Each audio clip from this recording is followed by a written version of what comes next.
High TikToker, high টিকটিকি, high TikTok.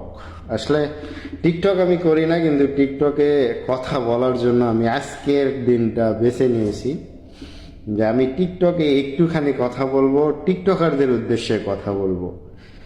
তো এখন বাংলাদেশে যেটা হচ্ছে, সেলিব্রিটি তৈরি হচ্ছে এই টিকটক থেকে, সেলিব্রিটি তৈরি হচ্ছে টিকটকে ভাইরাল হয়। সুতরাং টিকটকার আপনাদের কোনো চিন্তার কারণ নাই। বিশেষ করে কাপড় ব্লগার যাদেরকে বলা হয়, তারা এমনভাবে কাপড় ব্লগ তৈরি করতেছে, 2 দিন পরে লিঙ্ক ভাইরাল হচ্ছে, তারাও ভাইরাল হয়ে যাচ্ছে এবং সেই ভিডিওটাও কিন্তু টিকটকে পাওয়া যাচ্ছে।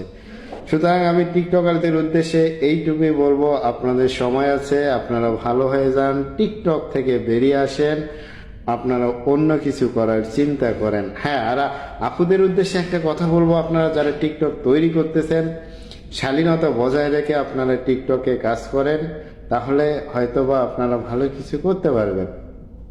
কিন্তু এরকম না যে আপনাদেরকে ইনকাম করার জন্য টমেটো, বেগুন, অর্থাৎ হচ্ছে তারপরে সেদিন দেখলাম ছাইম ভাই মনে হয় একটা ভিডিও দেখাইলো, টমেটো না কমলা দেখাচ্ছে। আসলে এইগুলো না করে আপনাদের যেটা দরকার, আপনারা পারফেক্টলি ইউজ করেন, পারফেক্ট কন্টেন্ট তৈরি করেন, সবার মাঝে থাকার চেষ্টা করেন, ভালো থাকবেন, সুখে থাকবেন। কিন্তু এই যে টিকটকে ভাইরাল হওয়ার পরে আপনারা ফেসবুকে ঢুকে যে অত্যাচারগুলো করেন, আজকে তাদের উদ্দেশ্যে আমার এই পোস্ট করা এবং টিকটকেই আপলোড করব আমি এই পোস্টটা।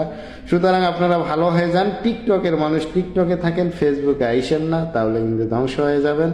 কারণ আপনারা প্রতিবন্ধী, আপনারা টিকটক তৈরি করেন হচ্ছে একটা সিম্পল অ্যাপস ব্যবহার করে, রিয়েল কন্টেন্ট তৈরি করে মাঠে আসেন না দেখি। আর আপুরা আপনাদেরকে বলতেছি, আপনারা শালীনতা বজায় রেখে মাঠে আসেন, দেখি আপনাদের কতটুকু পাওয়ার আছে, আপনাদের কন্টেন্ট কত দূর এগিয়ে যায়, আমরা কত দূর এগিয়ে যেতে পারি। তো এর থেকে বেশি কিছু বলবো না। আপনারা ভালো থাকবেন, এতটুকু আশা করি। আজকে পর্যন্তই। আল্লাহ হাফেজ।